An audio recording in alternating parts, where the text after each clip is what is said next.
Hello दोस्तों, आज की क्लास में हम लोग बात करेंगे यूनिट एंड आउटपुट कॉस्टिंग के क्वेश्चन नंबर 32 की।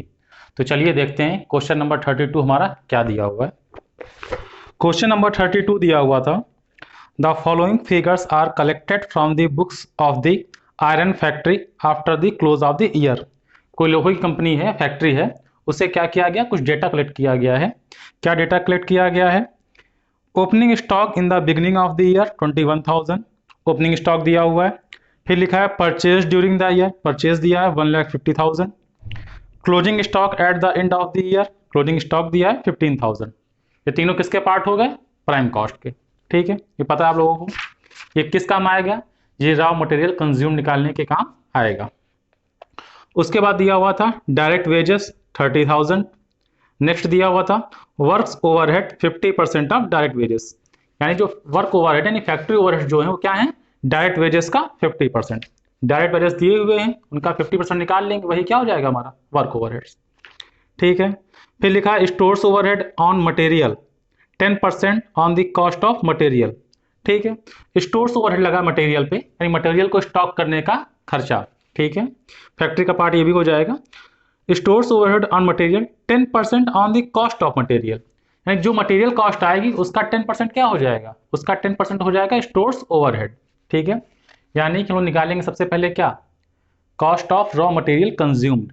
ठीक है, उसका 10% निकालेंगे, वो आ जाएगा हमारा स्टोर्स ओवरहेड। आगे लिखा हुआ था 10% of the casting were rejected being not up to the specification and a sum of rupees 1200 was realised on sale as scrap. हुआ क्या है? 10% of the casting were rejected, यानी हम लोग ने जितना माल इनपुट किया होगा, जितना माल बनाया होगा, उसमें से क्या क्या होगा? 10% खराब हो गया होगा, वो अकॉर्डिंग टू स्टैंडर्ड नहीं रहा होगा, जिसे हमने क्या किया है? बेच दिया है। ठीक है, कितने में? 1200 में, एज ए स्क्रैप। यानी जितना भी माल, यानी जितना भी इनपुट हमने लगाया, ठीक है, उसमें से 10% इनपुट क्या हुआ? खराब हो गया। मान लेते हैं 500 यूनिट लगाई, तो 500 का 10% कितना हुआ? 50 यूनिट। वो क्या हो गई? खराब हो गई। वो यूनिट्स बेच दी गई हैं कितने में? 1200 रुपए में। ठीक है, तो लोग यहाँ पे देखेंगे कितनी यूनिट्स इंट्रोड्यूस करी गई थी, यानी इनपुट कितना था। जितना भी इनपुट होगा उसका 10% क्या होगा? स्क्रैप हो जाएगा। आगे लिखा है 10% of the finish casting were found to be defective. जो भी माल बनके तैयार हुआ आफ्टर स्क्रैप, यानी डिफेक्टिव प्रोडक्ट हटाने के बाद जो माल बनके तैयार हुआ, ठीक है, उसे क्या बोलेंगे? Finish costing. ठीक है, जितना टोटल प्रोडक्ट हमने लगाया उसमें से स्क्रैप जितना डिफेक्टिव था उसको हटा दिया जाए, उसके बाद जो बचा उसका 10% क्या हो गया? 10% of the finish casting were found to be defective. जो माल बनके तैयार हुआ उसमें से भी 10% क्या हो गया? डिफेक्टिव निकल गया है in manufacturing and were rectified bye expenditure of additional work overheads. ठीक है, जो डिफेक्टिव प्रोडक्ट आया है उसे क्या कर सकते हैं? रेक्टिफाई कर सकते हैं। कुछ एडिशनल खर्चे करने होंगे। क्या? एडिशनल वर्क ओवरहेड करना होगा। कितना? Charge to extent of 20% on the proportion of direct wages. ठीक है, लिखा है फिनिश गुड का 10% क्या हो गया है? खराब हो गया है, जिसको क्या कर सकते हैं? हम रेक्टिफाई कर सकते हैं, सही कर सकते हैं। कुछ एडिशनल खर्चा करना होगा। कितना खर्चा करना होगा? डायरेक्ट प्रोपोर्शनेटली डायरेक्ट वेजेस का 20%। ठीक है, यानी पर यूनिट डायरेक्ट वेजेस का जितना खर्चा आ रहा होगा उसको 20% बढ़ा देना है। ठीक है, तो आप लोग को समझ में आ गया होगा। फिर आगे लिखा हुआ है the total gross output of costing during the year was 1000। Total input कितना था? 1000 टन था। Find out the manufacturing cost of the saleable costing पर टन। ठीक है, हमें मैन्युफैक्चरिंग कॉस्ट निकालनी है पर टन के हिसाब से। तो चलिए बनाते हैं स्टेटमेंट ऑफ कॉस्ट और देखते हैं क्वेश्चन कैसे सॉल्व होगा। Statement of cost.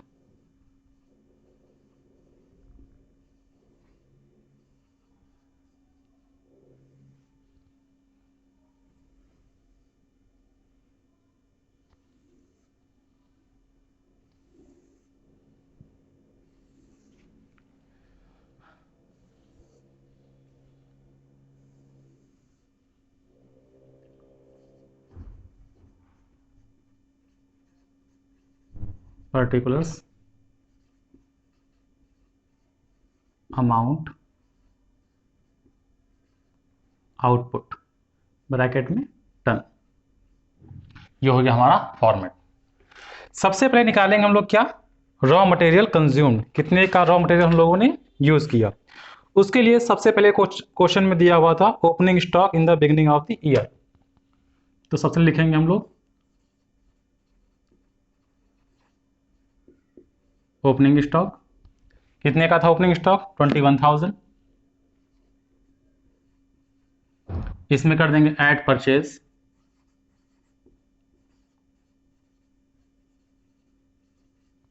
परचेज कितने का था, 1,50,000।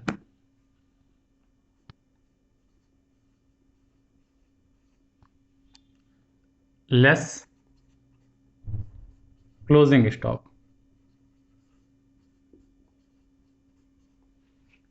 क्लोजिंग स्टॉक कितने का था, 15,000।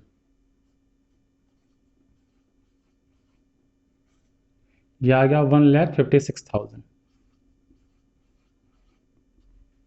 ये क्या हो जाएगा, raw material consumed.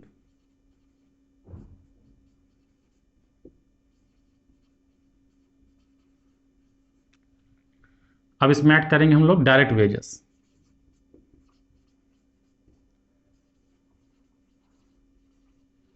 Direct wages कितने के दिए हुए थे, डायरेक्ट वेजेस दिए हुए थे 30,000।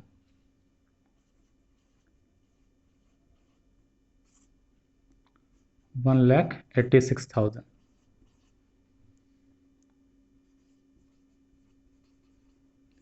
ये आ जाएगा प्राइम कॉस्ट। Add overheads. अब यहाँ पे हम लोग फैक्ट्री और प्राइम, ये सॉरी फैक्ट्री ऑफिस ये सब अलग ना लिख के सीधे लिख देंगे ओवरहेड्स, ठीक है, सारे ओवरहेड जो भी हैं। Add overheads. पहला ओवरहेड्स कौन सा था, पहला था वर्क ओवरहेड्स।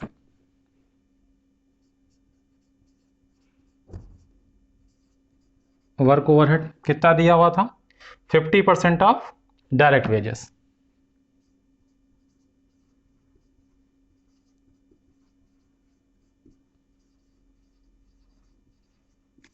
डायरेक्ट वेजेस हमारी थी 30,000 का, उसका 50% आ गया 15,000। उसके बाद स्टोर्स ओवरहेड,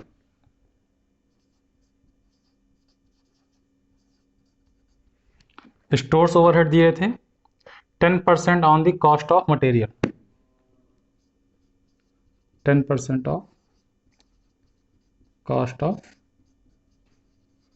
मटेरियल। ये देखिए रॉ मटेरियल कंज्यूम दिया था 1,56,000, उसका 10% 15,600। इन दोनों को ऐड कर देंगे,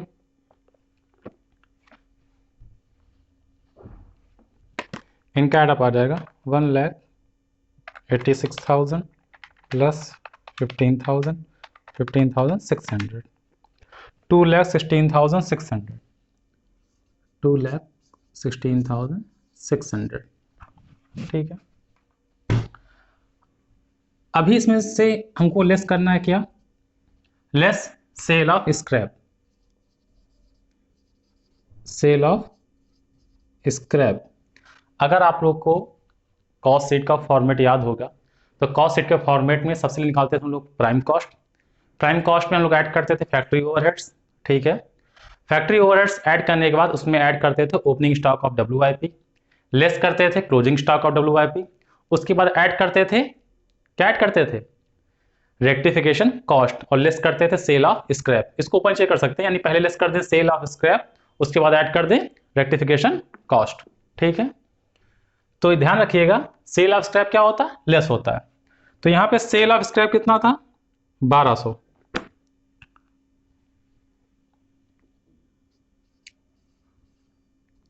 और कितना था 10% ऑफ कॉस्टिंग। तो यहां ध्यान से देखिए आउटपुट जो दिया है क्वेश्चन के लास्ट में दिया था 1000 टन, तो यहां पे लिख दीजिए आउटपुट कितना था 1000 टन। अब इसका 10% क्या हो गया, वेस्ट हो गया, डिफेक्टिव निकल गया, उसको हटा दिया तो 2,15,400। ये कॉस्ट कितनी यूनिट्स की आई, ये कॉस्ट आई 900 यूनिट्स की, यानी 900 टन की। ध्यान से समझिए, हमने आउटपुट लगाया था कितना, 1000 टन। 1000 टन को बनाने में इतना खर्चा आया, ठीक है, 2,16,600। उसमें से 10% क्या हो गया, स्क्रैप निकल गया, नहीं खराब निकल गया, ठीक है। जिस इसका 10% निकाला, कितना आया, 100 टन, ठीक है। इस 100 टन कितने बेचे हम लोगों ने, 1200 में, ठीक है। चाहे तो यहां पे लिख दें 1000 का 10% हम लोगों ने सोल्ड किया था, ठीक है, कितने में, 1200 में। तो ये आ गया सेल ऑफ स्क्रैप। ऐड करेंगे, add additional rectification cost,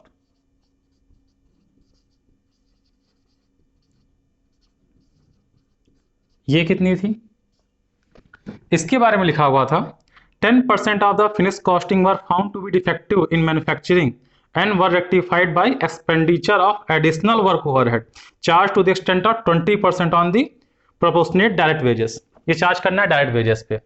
10% of finish costing क्या हुआ था, खराब हो गया था। तो फिनिश कॉस्टिंग क्या आई, ये 900 यूनिट्स, यानी 900 टन। 900 टन बना, उसका 10% क्या हो गया, डिफेक्टिव निकल गया, जिसको सही करना कैसे, एडिशनल वर्क ओवरहेड से। अब ध्यान समझिए, ये किस पे चार्ज करना था, डायरेक्ट वेजेस पे। डायरेक्ट वेजेस कितना है, 30,000। ये 30,000 रुपए का डायरेक्ट वेजेस आ रहा था कितने पे, 1000 टन पे। देखिए जो ये खर्चे दिए यहां से लेके यहां तक, ये सब किस पे हैं, 1000 पे। तो 30,000 रुपए का डायरेक्ट वेजेस आया था 1000 टन पे, ठीक है।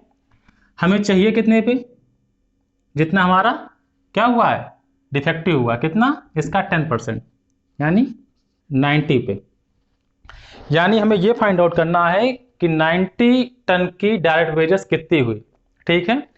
उस डायरेक्ट वेजेस को कितना बढ़ा देना है, उस डायरेक्ट को बढ़ाना है 20%, ठीक है।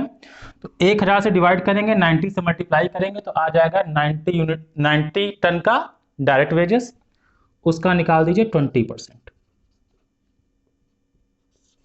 इसको कर दीजिए स्मॉल ब्रैकेट में।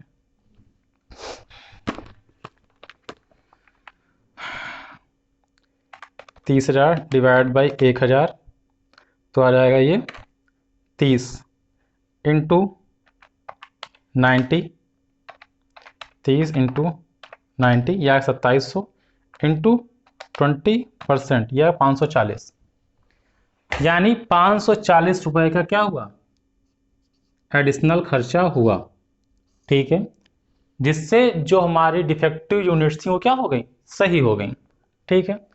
तो इनको ऐड कर दे तो आ जाएगा 2,15,940 यूनिट्स, यानी आउटपुट 900 ही रहेगा। ये आ गई कॉस्ट ऑफ फिनिश्ड प्रोडक्ट, या फिर इसी को टोटल कॉस्ट बोल सकते हैं। ध्यान से समझिएगा, हमने कोई प्रोडक्ट बनाया था, ठीक है, जिसमें मटेरियल यूज हुआ था 1000 टन, ठीक है, उन पे ये खर्चे हुए, ठीक है, यानी 2,16,600 रुपये उसको बनाने में खर्च हुए। उसमें से जितना भी आउटपुट लगाया था उसका 10% क्या हो गया था, स्क्रैप में निकल गया, खराब हो गया था एकदम, जिसको हम रेक्टिफाई नहीं कर सकते थे। देखिए खराब चीज़ें दो टाइप की होती हैं, एक तो इतना खराब कि जिन्हें हम सही कर सकते हैं, और एक इतना ज़्यादा खराब हो गया जिनको हम सही नहीं कर सकते। तो टोटल आउटपुट का 10% इतना खराब हुआ था जिसको हम सही नहीं कर सकते थे, ठीक है। तो स्क्रैप यानी कबाड़ में उसको बेच दिया, कितने में, 1200 में।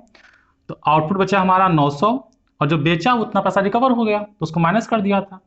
तो कॉस्ट आई थी 2,15,400, 900 टन को बनाने में इतना खर्चा आया, ठीक है। इस 900 टन में से 10% यानी 90 टन कुछ और डिफेक्टिव था, ठीक है, जो कम डिफेक्टिव था उसे हम सही कर सकते थे, ठीक है। उसको सही करने के लिए हमें डायरेक्ट वेजेस को प्रोपोर्शनेटली बढ़ाना था, कितना, 20%। तो हमने प्रोपोर्शनेटली निकाल लिया, उसका 20% क्या कर दिया, इंक्रीज कर दिया, तो आया था 540। तो 900 यूनिट की जो फाइनल कॉस्ट आई कितनी आई, 2,15,940।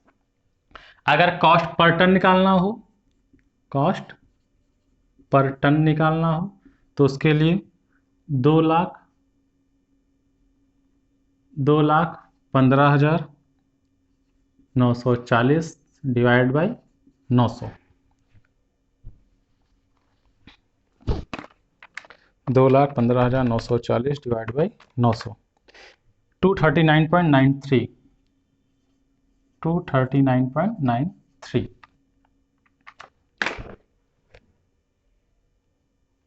ठीक है, बुक से आंसर मैच हो रहा है।